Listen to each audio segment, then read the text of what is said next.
Hello, my name is Katrina Zeno, and before I begin this short video entitled 31 Flavors of Love, I'd like to clearly say that the content in this talk comes from my core and deeply held beliefs as a Catholic and Christian based on God's revelation in the Bible. So, a couple weeks ago, a friend sent me an online New York Times article from May 1st, 2021. About platonic marriages. It was entitled From Best Friends to Platonic Spouses. Of course, I read it right away. And as a result, an explosion occurred in my brain. So I spent a week crafting a response to this new phenomenon, and I wanted to share these thoughts with you. The article highlights a new legal trend called platonic marriages, which I'd never heard of before. And in case you're not familiar with it either, here's how platonic marriage is described in this article. Quote, today people are taking their friendships a giant step further.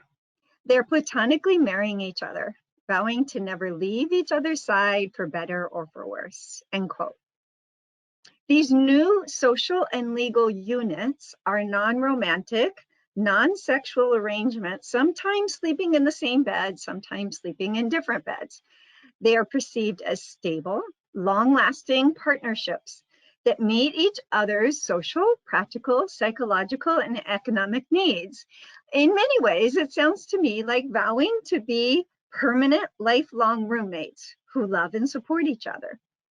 However, reading the article caused me to remember the first time I bumped into this platonic partnership expectation in Tasmania, which is an island just south of Australia.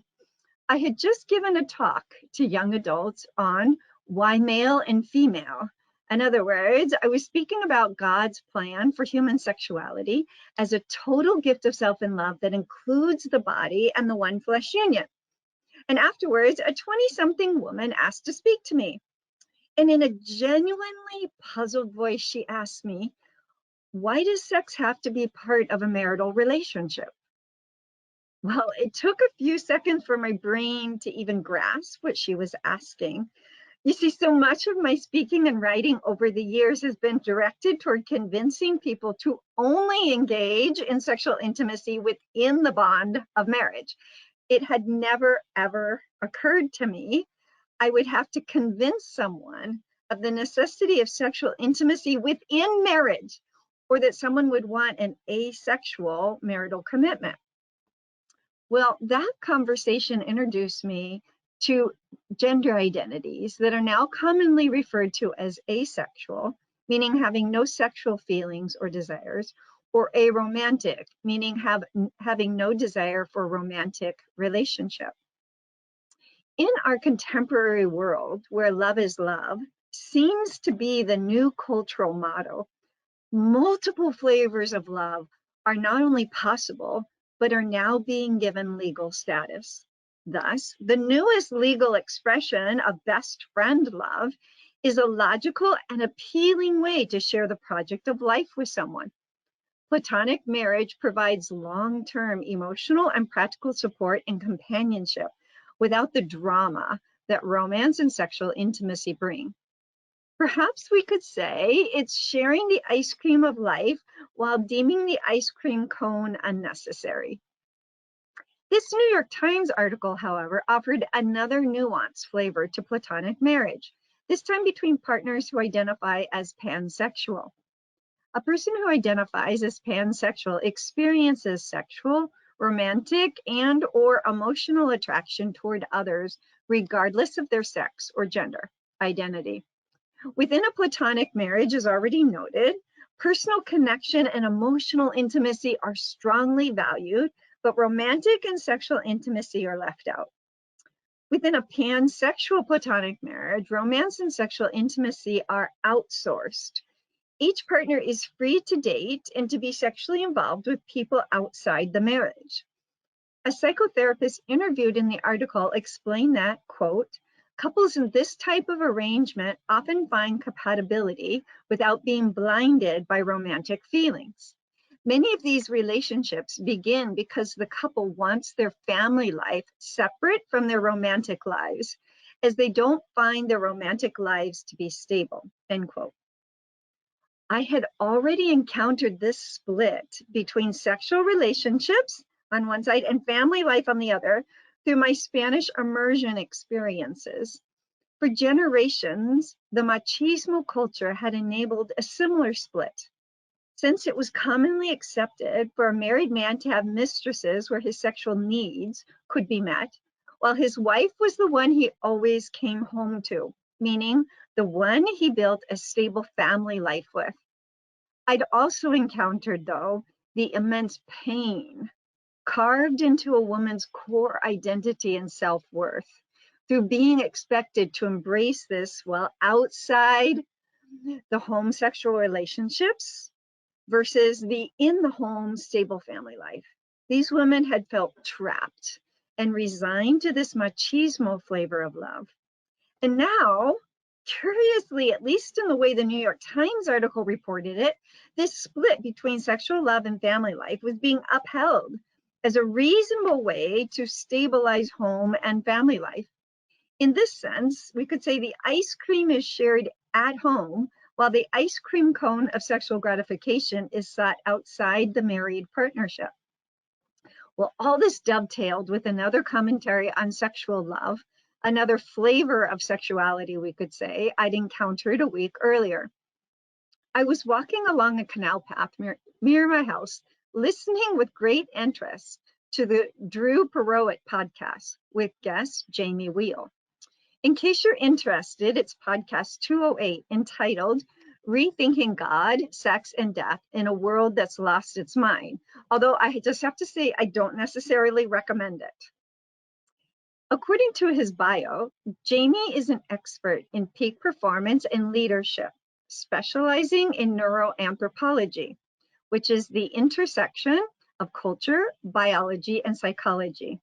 And he's the founder of the Flow Genome Project, an international organization dedicated to the research and training of ultimate human performance. In the podcast, Jamie analyzed our current cultural distress as a crisis of meaning caused by generalized trauma. The solution, he said, was to restore meaning and therefore global stability and greater interpersonal connection by helping people move to a post-traumatic mode of being. Well, who could argue with that, I thought. We've all sustained losses and script changes, prompting us to question the goodness of God and the motivations of mankind.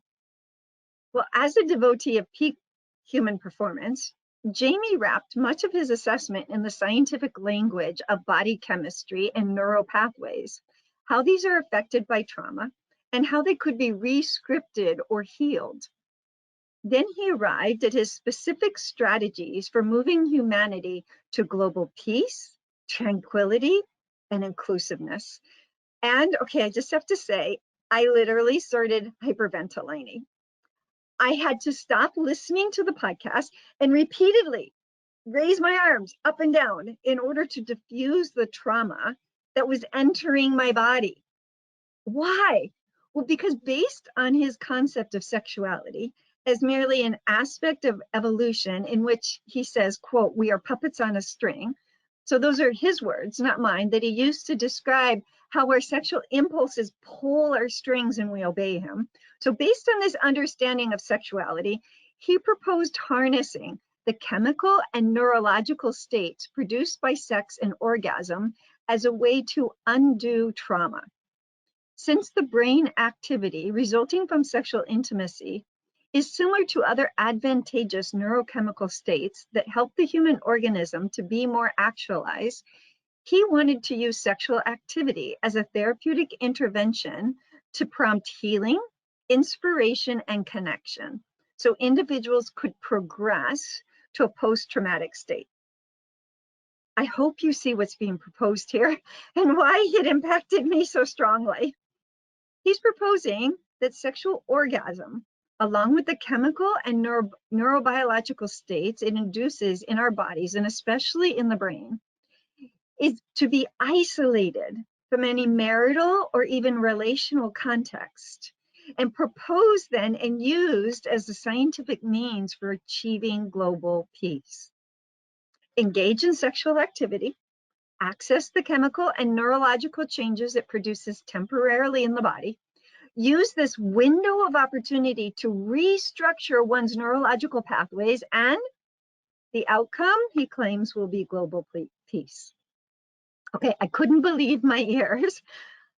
How could the interviewer take this proposal seriously?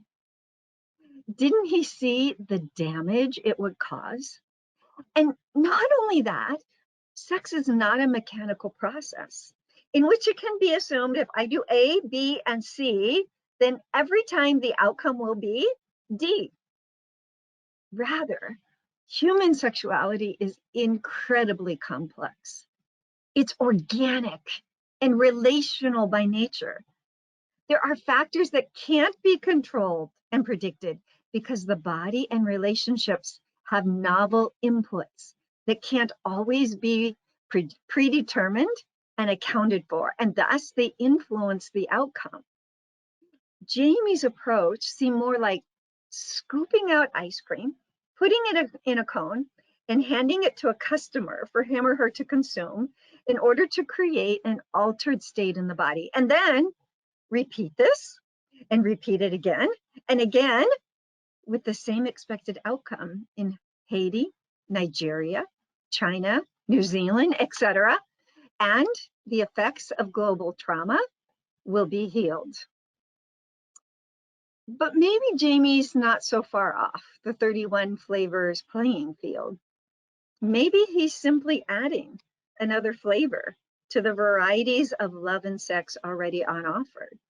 A flavor in which love and sex are divorced from each other to achieve new technological benefits. However, from a biblical viewpoint, love and sex will always go together.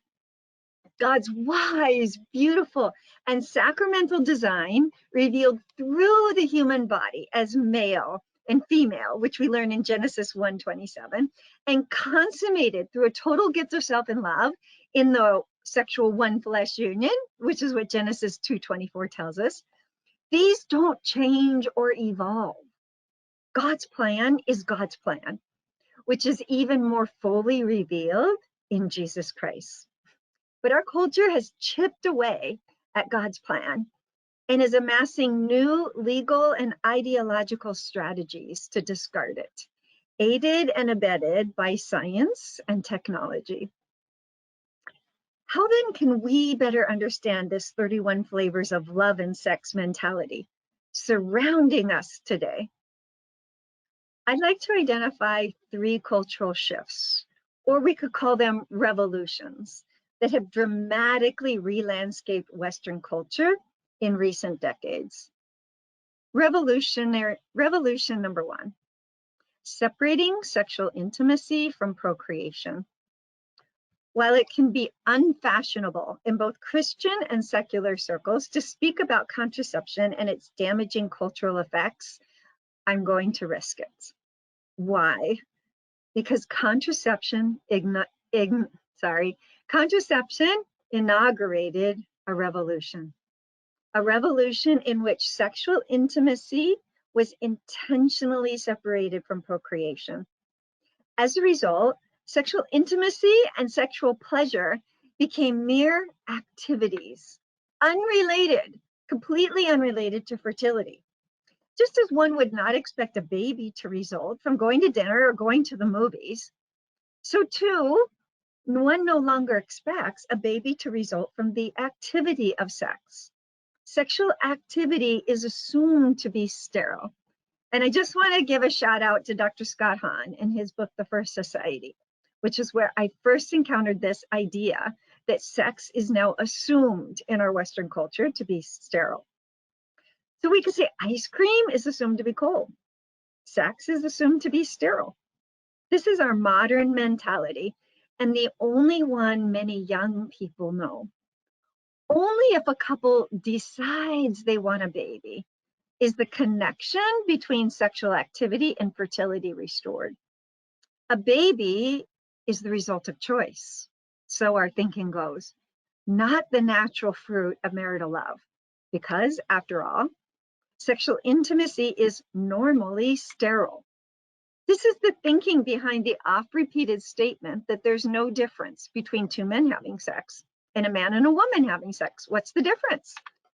They're both sterile activities identified by what they share in common: sexual pleasure.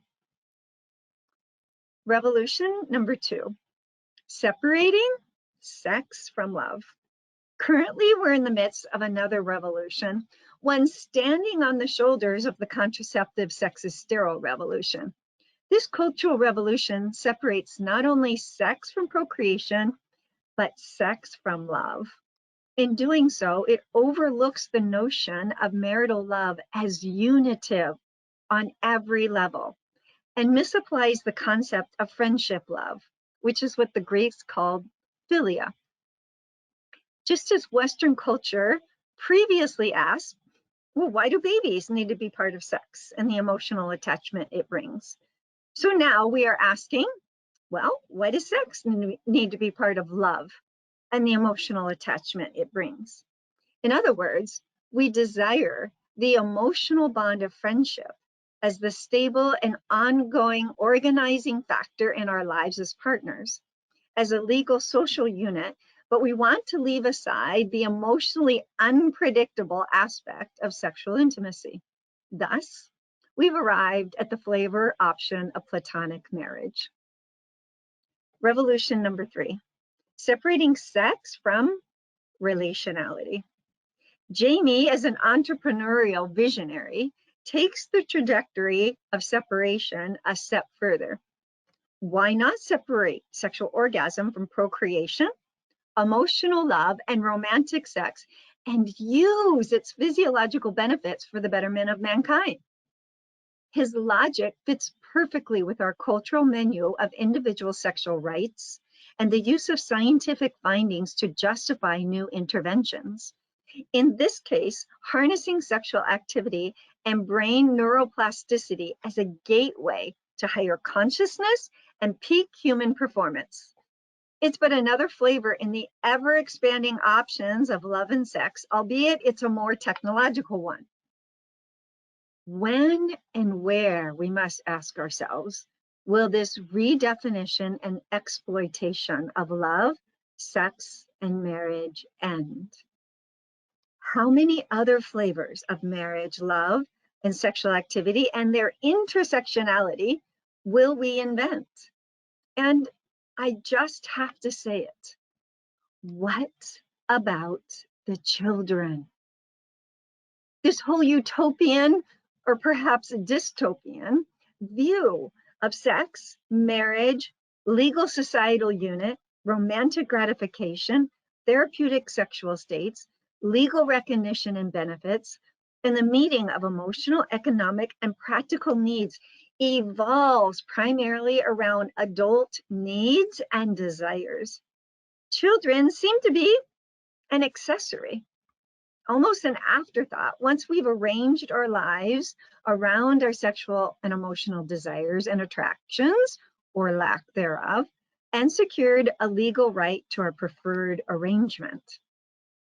In a global culture where sex and love come in many, many flavors, how does the next generation even learn what love and sex are? How does the word marriage even have meaning?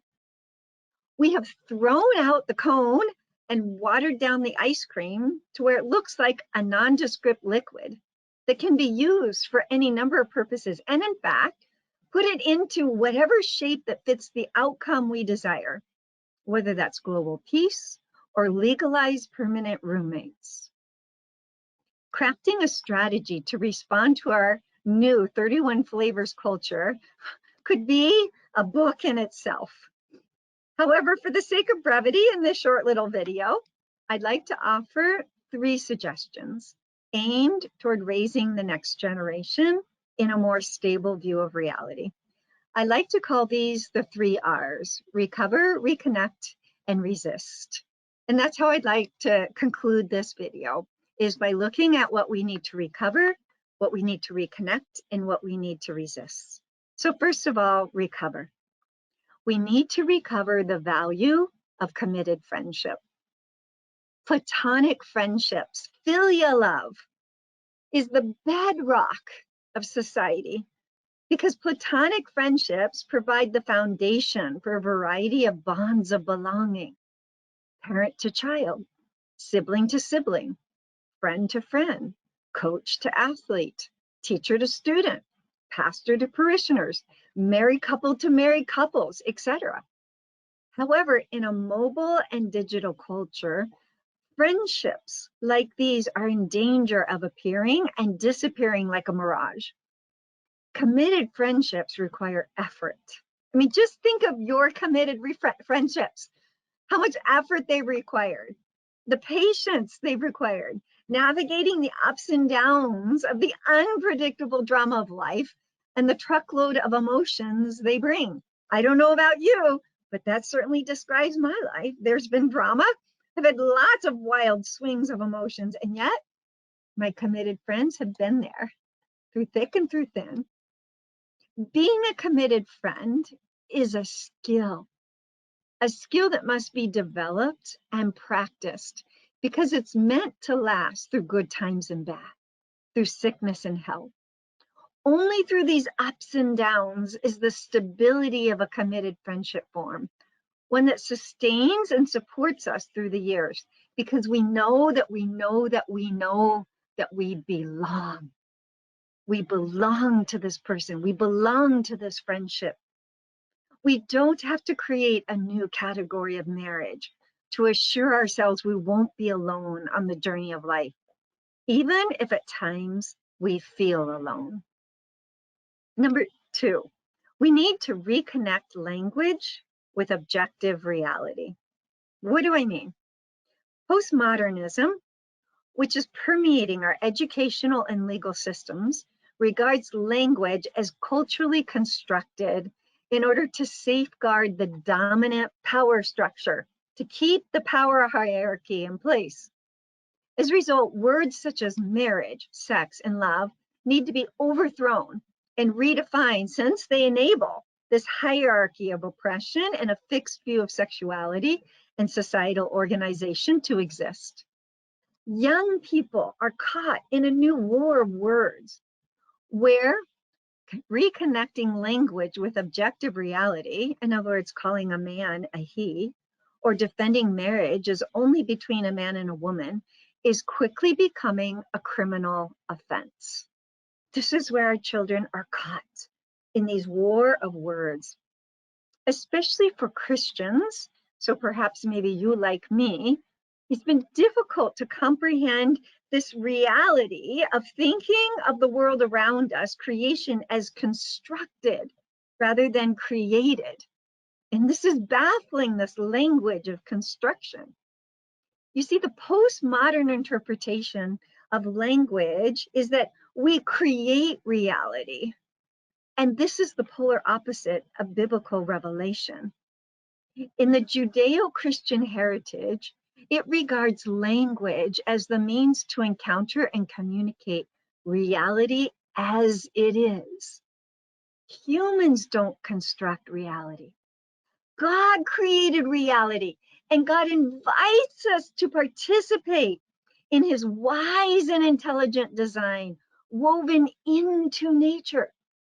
From Genesis to Revelation, biblical language expresses God's desire as creator and redeemer to be in relationship with us and to lead us to a fully flourishing human life as male or female. The Word became flesh and remains flesh in Jesus's glorified body to draw us into intimate relationship with God through the Word, and to reveal the permanent and unchanging structure of reality and its ultimate fulfillment in Trinitarian love.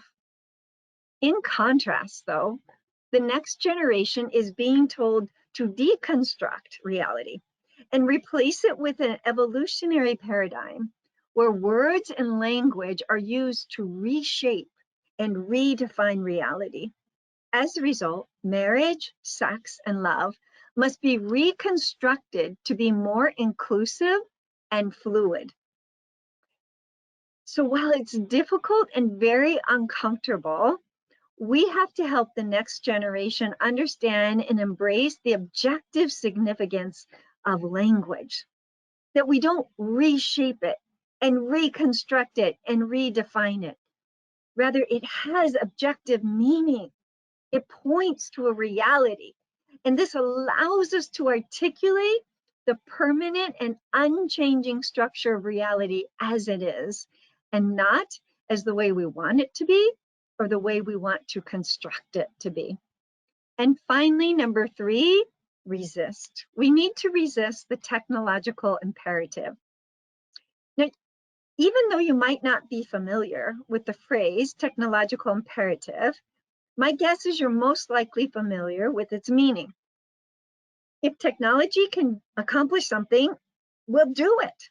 By all means, if technology can do it, do it. What are you waiting for? Western progress in our minds, for the most part, is measured by our ability to investigate and harness scientific and technological knowledge to extend control over the natural world and its processes. The upcoming generations who have cut their teeth on iPads and in-pocket entertainment often take this technological imperative for granted. Why wouldn't you use hormonal implants to control one's fertility or eliminate menstruation altogether? Why wouldn't we make in vitro fertilization available to anyone who wants a child? Why wouldn't we change the hormonal composition in the bodily structure of a boy who desires to be a girl? If science and technology can do it and it's not against the law, well, then full steam ahead. And if it is against the law, then we need to change the law so more options are available to everyone. You see, this is the technological imperative. And as a result, technological solutions are wooing our young people to expect a life without limits or losses, because anything now seems possible and permissible. So it's our task to facilitate normal limits. Yeah, that's difficult, isn't it? Especially if you're a parent or you're a teacher or have any kind of position of authority. Trying to help people understand again normal limits, along with the emotional maturity that comes with facing and accepting both limits and losses. Recovering the value of committed friendship, reconnecting language with objective and divinely created reality, and resisting the technological imperative may seem minuscule ways to counteract the new flavors of love and sex increasingly entering our social and legal lives. However, these are ways every person can impact his or her own life and those in one's closest circle of influence. And that's where we need to begin and expand. Just as calling an ice cream cone a popsicle does not make it so, in the same way, applying the term marriage to platonic friendships, homosexual partnerships, or couplings of gender spectrum identities does not make them a marriage. The distinctive structure and specific composition of marriage distinguishes it from any other kind of friendship or partnering. Marriage is an abiding bond of friendship, established as lifelong and exclusive through the marital vows and nourished by the sexual gift of self that is life-giving. To deconstruct its structure and composition is to be left with a melted medley of assorted flavors on the floor of Western civilization that no longer serves the authentic good of individuals, children, or our common life together. There's a wise and beautiful reason why God created us as male and female and called us to union and communion. Perhaps this is the revolution we, and the New York Times should be fighting for. So let's join this revolution. Thank you, and God bless you.